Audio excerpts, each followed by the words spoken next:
How to recover deleted text on notes from iPhone? So let's get started. So, first thing, let me just quickly show you that whenever you write some notes on your Notes app, let's say I write the following over here.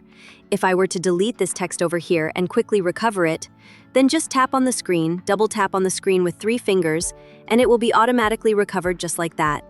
But let's say if you have created this text and saved this note over here, and for some reason you have deleted that particular note, let me just quickly delete it over here.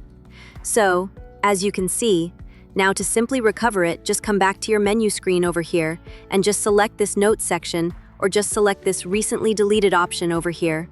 And as you can see, here are all of my deleted files or notes over here. So you can basically tap on this to recover it just like this by simply long pressing on it and just tap on Move and move it to your particular folder.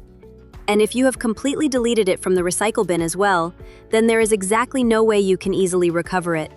So that is it for today, guys. I hope this video was informational.